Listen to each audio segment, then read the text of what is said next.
Hi everyone, welcome back and welcome to the new year. चलिए, आज आपके लिए बहुत ज़्यादा एक हाई डिमांड वाला टॉपिक हम लेके आ रहे हैं, दैट इज़ बायोमोलिक्यूल्स के हैंड रिटन नोट्स और साथ में हाइलाइटेड एनसीईआरटी।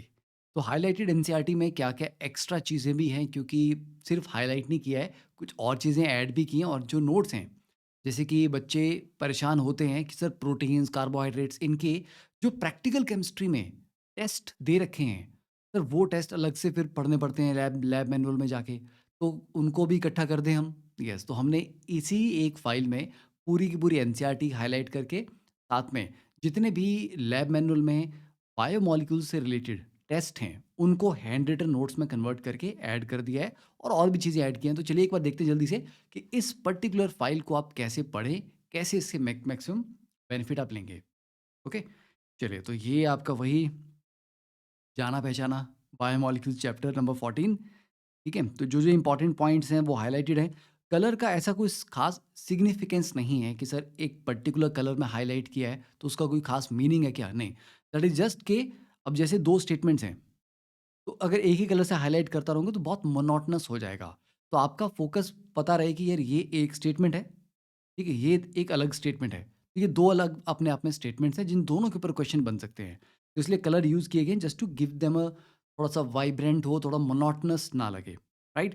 जैसे फिर यहाँ पे जैसे बात हुई है यहाँ पे कि रिड्यूसिंग शुगर और नॉन रिड्यूसिंग शुगर के बारे में, थोड़ा-सा मैंने हिंट यहाँ पे दिया है कि रिड्यूसिंग शुगर वो होती हैं जो जिनके पास हेमी एसिटल ग्रुप होता है, मतलब एक कार्बन के ऊपर ओएच और ओआर दोनों ग्रुप प्रेज़ेंट हों। फिर साथ में थोड़ी-सी लिस्ट भी मैंने दे दी है कि कौन-कौन से रिड्यूसिंग शुगर्स हैं और कौन से नॉन रिड्यूसिंग शुगर हैं जो हमारे काम की है, हमें याद करनी है। ठीक है? तो आप भी ऐसा कर सकते हो, आपको कोई और इम्पोर्टेंट इन्फॉर्मेशन लगे, तो आप इसी पीडीएफ के साइड में इसका प्रिंट आउट लेके ऐड कर सकते हो। फिर उसके बाद जो आप 2-3 पेजेज़ में एनसीईआरटी में पढ़ेंगे, उसका पूरा ये क्रक्स है। ठीक है? जो 3 पेजेज़ में बताया हुआ है, वो आपको मैं एक पैराग्राफ में ये पूरा एक्सप्लेन यहाँ पे कर दिया हुआ है। तो ये आपके बिल्कुल कि आपने 2-3 पेज पढ़ लिए, अब आप उसको और फर्दर समराइज़ करके फिर से रिवाइज़ करना चाह रहे हो। ठीक है? तो आप एक बार इन नोट्स को पढ़ लो। ठीक है? तो ये आपको काफ़ी बेनिफिट होगा। फिर एक बहुत बड़ी प्रॉब्लम जो बच्चों के सामने आती है, दैट इज़ सर ये वाला जो स्ट्रक्चर है, इसमें कब ओएच ऊपर जाएगा, कब नीचे आएगा, सर समझ ही नहीं आता।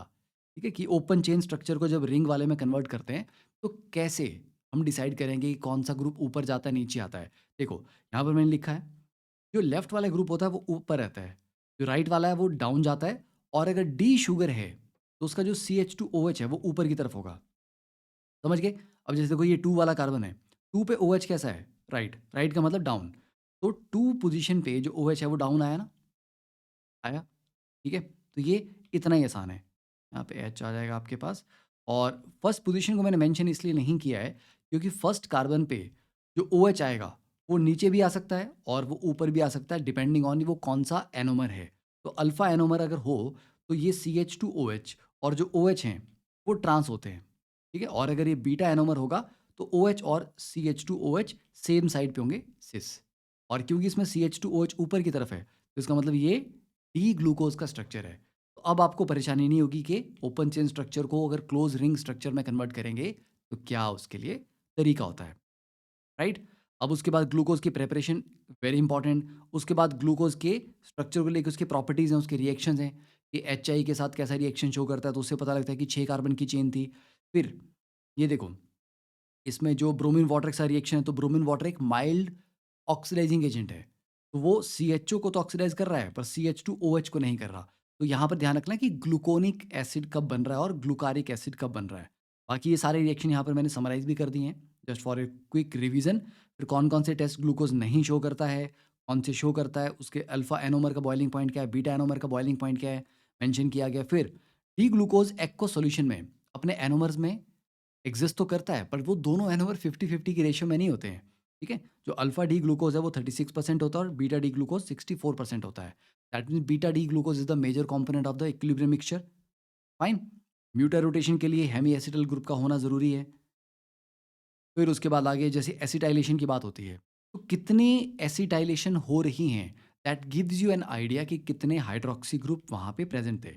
अगर वो पेंटा एसीटेट बनता है, तो मतलब 5 हाइड्रॉक्सी प्रेज़ेंट थे। क्योंकि जिन पे एसिटाइलेशन हो सकती थी। तो हर एक जो हाइलाइटेड पार्ट है उसको ध्यान से पढ़ें, उसको समझना है। फाइन? फिर जब हम कैपिटल डीएल नेमिंग की बात करते हैं, यहाँ बच्चे रट्टा मार लेते हैं। कि ओ एच राइट साइड में तो डी और लेफ्ट साइड में तो एल। वो तो बात सही है कि राइट साइड में होगा तो डी और लेफ्ट साइड में तो एल, पर उसके लिए ये जो वर्टिकल लाइन है, पहली बात, जो आपकी कार्बन चेन है, it has to be on the vertical line, समझे? दूसरी बात, जो टॉप वाला कार्बन है वर्टिकल लाइन पे, it should be the most oxidised carbon in the chain. ठीक है? मतलब नॉर्मली कार्बन चेन के एंड पे ही आपके पास CHO ग्रुप होगा, अगर होगा भी तो, राइट? तो मोस्ट ऑक्सीडाइज्ड कार्बन को आपने टॉप पे रखना है और लीस्ट ऑक्सीडाइज्ड को बॉटम पे रखना है। इस तरीके से जब आप इस डायग्राम को या फिशर प्रोजेक्शन को ड्रॉ करते हो, तब राइट साइड में OH आएगा, then it is D, left side में आएगा तो L। तो ये ध्यान रखना, कई बार बच्चे इस तरह का अरेंजमेंट नहीं करते, गलती हो जाती है। ठीक है? यहाँ पर मेंशन भी किया हुआ है। ऐसा नहीं कि एनसीईआरटी ने नहीं लिखा है। एनसीईआरटी ने लिखा भी है, मैंने उसको फर्दर यहाँ पे हाइलाइट फिर से किया हुआ है। फिर कौन से टेस्ट दे रहा है, नहीं दे रहा, जो ऊपर मैंने आपको नोट्स में ऑलरेडी बता ही दिया वो। ठीक है? फिर ये हेमिएसिटिल ग्रुप की प्रेजेंस यहाँ पे ये कंफर्म करती है कि it is a reducing sugar. Fructose के स्ट्रक्चर में भी देखोगे आप, यहाँ पे हेमिएसिटिल ग्रुप प्रेजेंट है। ठीक है? फिर आती है ग्लाइकोसिडिक लिंकेज। जब डिफरेंट डिफरेंट मोनोसैकेराइड आपस में जुड़ते हैं ऑक्सीजन के थ्रू, तो जो ग्लाइकोसिडिक लिंकेज, इसके ऊपर कैसा क्वेश्चन आता है? इसके ऊपर क्वेश्चन ये आएगा कि सुक्रोज में जो ग्लाइकोसिडिक लिंकेज है वो किस किस के बीच में हो रही है। ठीक है? जैसे यहाँ पे देखो, ये अल्फा डी ग्लूकोज का C1 और बीटा डी फ्रक्टोज का C2। ठीक है? यहाँ पे लिखा है ना, C1 of alpha glucose and C2 of beta fructose. ये बड़ा इंपॉर्टेंट है।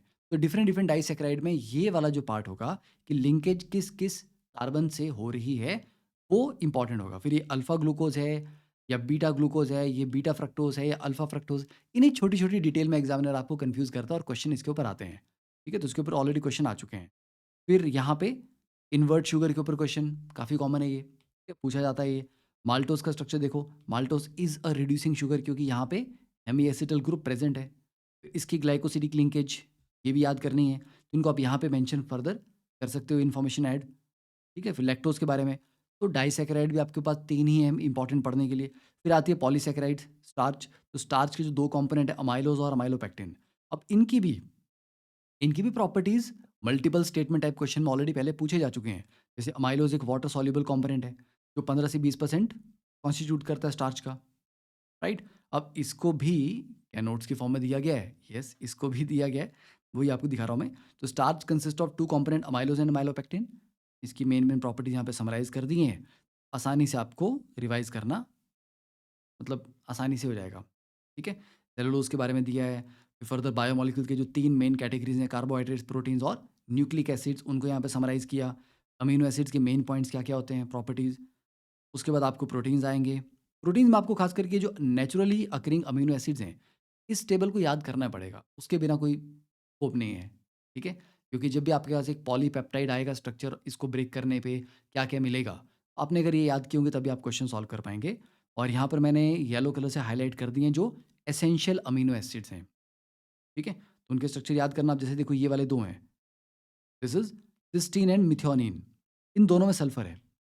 इन दोनों के अलावा और किसी अमीनो एसिड में सल्फर नहीं है। तो देखो कौन कौन से अमीनो एसिड्स हैं जो एसिडिक हैं, जिनमें एक्स्ट्रा कार्बोक्सिल ग्रुप है, कौन से हैं जो बेसिक है, जिनमें एक्स्ट्रा NH2 ग्रुप है, कौन से हैं जिनमें 2 डिग्री नाइट्रोजन अवेलेबल है। ठीक है? तो ऐसी छोटी छोटी डिटेल जो है, अगर आप ध्यान से पढ़ेंगे स्ट्रक्चर्स को, तो आपको मिलेंगे। उनके ऊपर क्वेश्चन आ चुके हैं पहले भी। फाइन। फिर उसके बाद स्ट्रक्चर ऑफ प्रोटीन्स। ठीक है? Dipeptide, tripeptide, polypeptide. फिर ये जो क्लासिफिकेशन है फाइब्रस एंड ग्लोबुलर प्रोटीन्स, इनके ऊपर, इनकी प्रॉपर्टीज़ के ऊपर। फिर primary structure, secondary structure, tertiary and quaternary structure. तो इन स्ट्रक्चर्स को और अच्छे से मैंने डिटेल में यहाँ पे शो भी किया हुआ है, एक्स्ट्रा सम कंटेंट। तो ये रहा आपका alpha helical form, this is the beta pleated sheet like structure. और उसके बाद अगर आप देखें कि सर प्रोटीन में different different operating attractive forces हैं, वो कैसे कैसे काम कर रही हैं, तो आप देखो इस पर्टिकुलर एक डायग्राम में हाइड्रोजन बॉन्ड कहाँ पे काम कर रहा है। देखो ना, कार्बोनिल और NH के बीच में। ठीक है? ये भी दिखाया। यहाँ पे देखो हाइड्रोजन बॉन्ड्स हैं। फिर ये आपका हाइड्रोजन बॉन्ड यहाँ पे आ गया। फिर वॉन्डर वॉल इंटरेक्शन, तो वॉन्डर वॉल इंटरेक्शन किसके बीच में है? जो नॉन पोलर ग्रुप्स हैं, क्योंकि नॉन पोलर ग्रुप्स में ना तो कोई डाइपोल डाइपोल होगा, ठीक है, ना कोई एच बॉन्डिंग होगी। तो the only thing is weak van der Waals forces operate करेंगी। फिर यहाँ पे कैटायन है, यहाँ पे एनायन है, इनके बीच में इलेक्ट्रोस्टैटिक फोर्सेज ऑपरेट कर रही हैं। Fine. Then we have disulphide bond. तो जितनी भी अट्रैक्टिव फोर्सेज ऑपरेट करती हैं, वो सारी की सारी एक डायग्राम में आपको दिख जाएंगी। तो पेपर क्वेश्चन ऐसे भी आते हैं कि प्रोटीन के अंदर कौन कौन सी अट्रैक्टिव फोर्सेज हैं। यस, डाइसल्फाइड है, हाइड्रोजन बॉन्ड है, इलेक्ट्रोस्टैटिक अट्रैक्शंस हैं, वॉन डेर वाल फोर्सेस हैं और ये सारी एनसीईआरटी ने भी लिख रखी हैं। ठीक है, I have highlighted those also. Enzymes कब काम करते हैं, माइल्ड कंडीशन में या हार्श कंडीशन में, लिखा हुआ है माइल्ड कंडीशन। ठीक है, they are biocatalyst also. फिर माल्टेज कौन सा एंजाइम है, किस रिएक्शन में काम आता है। फिर ऑक्सीडो रिडक्टेस एंजाइम्स। ठीक है, फिर enzymes are said to reduce the magnitude of activation energy. ये छोटी छोटी चीज़ें हैं और ये पूछी हुई हैं। ये तो हैं जो ऑलरेडी क्वेश्चन में पहले आ चुके हैं। फिर विटामिन्स के बारे में ये तो आपको याद ही करने पड़ेंगे, कौन से विटामिन की डेफिशिएंसी से कौन से डिजीज़ होते हैं। फिर फैट सॉल्युबल कौन से हैं, वाटर सॉल्युबल कौन से हैं। ठीक है, ये भी इंपॉर्टेंट है, याद करने हैं आपने।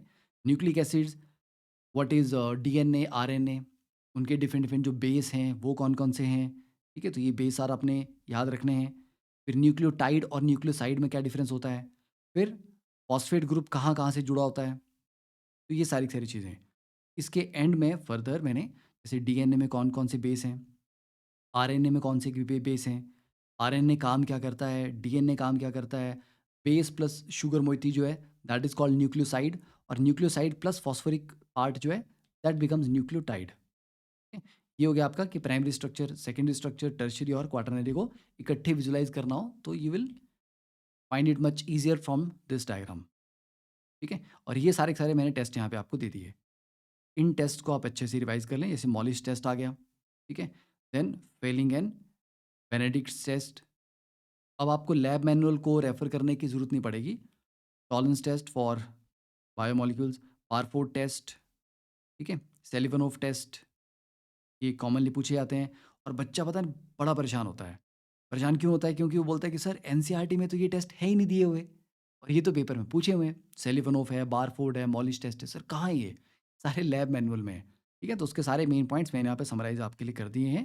प्रोटीन्स के टेस्ट देख लीजिए, ये biuret test, ninhydrin test, xanthoproteic test. Okay, that's it. तो आई होप कि so far you have enjoyed और ये बड़ा इंपॉर्टेंट था। तो इस वीडियो को देखना, क्योंकि देख के आपको पता लगेगा कि इस फाइल में क्या है, कैसे यूज़ इसको करना है। I hope you will use it to it's like optimum best और 4 नंबर आप पक्के करके जाएँगे, क्योंकि अगर आप इस फाइल को अच्छे से पढ़ लोगे, बेटा आपके 4 नंबर कहीं नहीं गए, कहीं भी नहीं गए। तो wishing you all the very best और लिंक डाउनलोड करने का आपको डिस्क्रिप्शन में मिल जाएगा। Do share it with other friends and let us know what you think about these notes. अब तक हमने काफ़ी सारे चैप्टर्स के नोट्स आपको दिए हैं। एक बार कमेंट में कुछ प्यारा-भरा मैसेज भी ज़रूर लिखिएगा अपनी फीडबैक। ठीक है? Okay, thank you, all the best.